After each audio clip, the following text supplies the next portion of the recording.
Hello friends, gets embarrassingly anxious in large groups of people here, bringing you Heroes of the Week, Episode 7.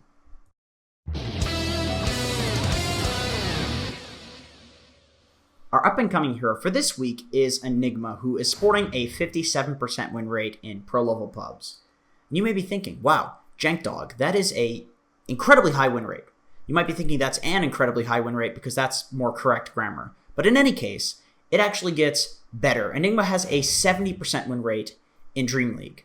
Why does he have this win rate? Basically because people are doing something that breaks Dota. People are building into a Helm of Dominator as early as humanly possible, racing at the tier 1 in the enemy safe lane before anybody can stop it, getting level 6, racing at the tier 1 mid, and then the whole game just breaks wide open. So why is it a broken build? Basically what you do is you go 2 Clarities, Ring of Regen. You give your Ring of Regen to a core, so even though you're a useless jungler, you're sharing that regen. You're giving them the regen in lane, so you're not so useless. You're giving them free gold, which is pretty broken. And then also, because you're building 2 Clarities, Ring of Regen, you're saving gold, which will allow you to get to the Ring of Health faster. And you give the Ring of Health as well to a core. And then you build into the full Helm of Dom, and once you have that, you run straight at the enemy safe lane tier 1. This breaks Dota. You take the tier 1 way too early, and I really foresee this getting fixed. So if you want to win some MMR, this is definitely the build. So there are other changes to Enigma in the previous patches that definitely make him a good hero, a better hero, I should say.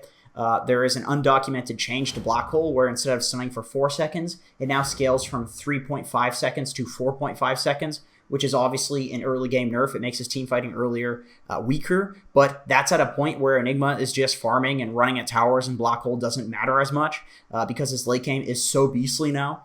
And range creeps also happen to be the most important aspect of laning stage. This is super convenient for Enigma, and it's just due to the creep gold changes. Enigma can, of course, deny 1 range creep per wave, and range creeps now give so much gold that you get a lot of extra gold, and you're denying a ton of gold in a meta where everybody's building Midases and picking Bounty Hunter in every game because there's no gold on the map.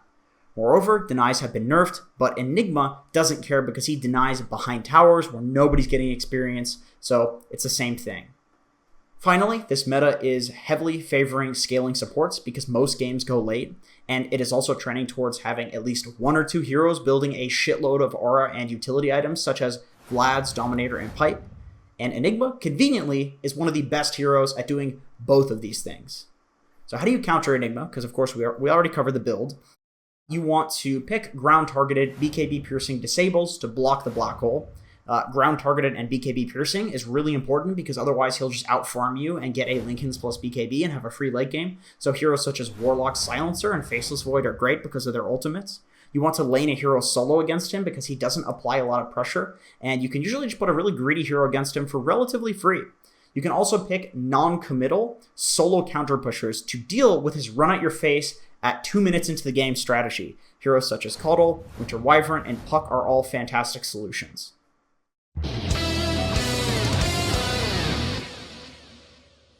Our overrated hero for this week is Juggernaut, who is sporting about a 49% win rate in pro-level pubs.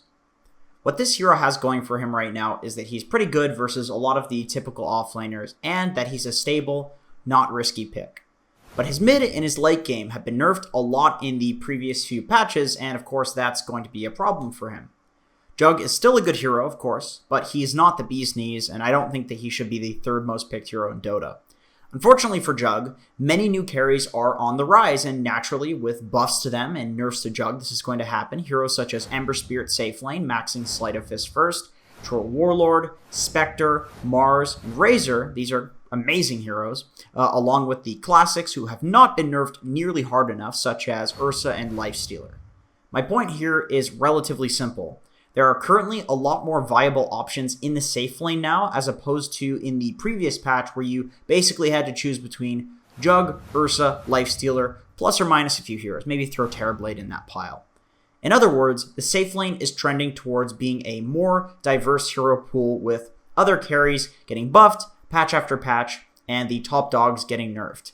In turn, this means that we will see carries being picked later and later into the draft, where being a stable, flexible hero like Jug doesn't matter as much as being a potential trump pick like Spectre, Razor against melee heroes, or Ember against heroes that can't catch him.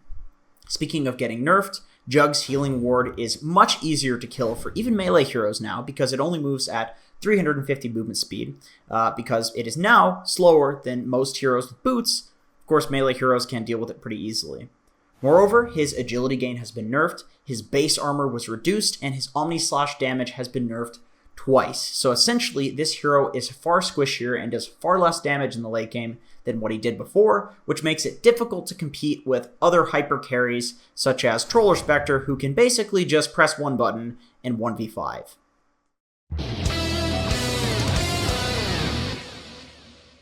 Our underrated hero for this week is Wraith King. Why is Wraith King good? Because he's one of the few lucky heroes that got the 15 movement speed buff in 7.21. And of course, at this point, we all know how broken Sven, Lifestealer, and Ursa were in 7.21.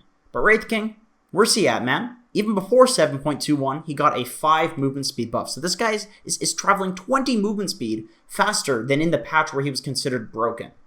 This speed makes him incredibly hard to kite, which is great because he's a Radiance builder, naturally. He trades favorably in lane, like an Ursa, due to his lifesteal and crit, so you can just run people down and whack them to death. And then also he has a stun, so he's an excellent chaser, excellent ganker, and the speed, of course, benefits that.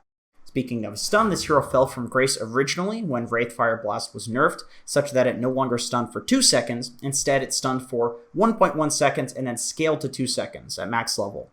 However, it wasn't just a nerf. The damage on Wraithfire Blast was increased to 100 burst damage and 20 dot damage at level 1 for only 95 mana, making it an excellent 1-point wonder for securing range creep last hits and for harassing in lane. Most notably, however, other than the movement speed buff, the Wraith King skeletons now respawn after being killed. This is a huge buff, even though they had 350 HP and now they only have 250, because this effectively doubles their HP for what their purpose is in the game, which is pushing towers, pushing waves, and for farming. So essentially, this hero can now tank towers with skeletons for almost twice as long. And why does that matter? Because this hero can shred towers in a heartbeat once you have the 2x skeleton spawn talent and the 35 skeletons damage talent. So almost doubling their effective HP means that if a Wraith King is in your base or split pushing you, you have to deal with him or you're going to lose. Finally, Wraith King is of course a natural, excellent aura builder, so if you want to build Vlads, Crimson, Atos, and Drums, these are all great, popular utility items that are good on the hero. How do you play Wraith King? You pick Wraith King for offlane or for 4. You want to buy a bunch of mangoes and stun your opponents and then run them down and right-click them until they can't lane. Go Phase plus Drums plus Blink and utility items in a hard game, or Blink, Radiance Travels in an easy game. Skill stun first, max skeletons first, and then go the skeleton talents in the 30 attack speed. Split push with skeletons, then push towers and fight when you have power spikes such as items, allied spell cooldowns, and so forth. In fights, run in like a madman and tank all the abilities you can before you pop your ult. How do you counter Wraith King? Pick heroes and build items that have mana burn, such as Line and Anti-Mage, or Diffusal Blade plus Necronomicon. You can pick heroes that clear skeletons, such as Legion Commander and Earthshaker. You can pick heroes that dodge Wraithfire Blast in lane, such as Anti-Mage or Phantom Lancer.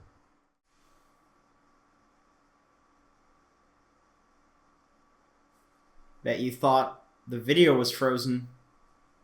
Joke's on you, I was just sitting here and my game is froze. So the poll is in. You guys think that Donnie would beat me in a fight, so who do you think would win in a game of checkers? Please leave that comment below. Thank you so much for watching this video. I do appreciate it, and I hope to see you in another video.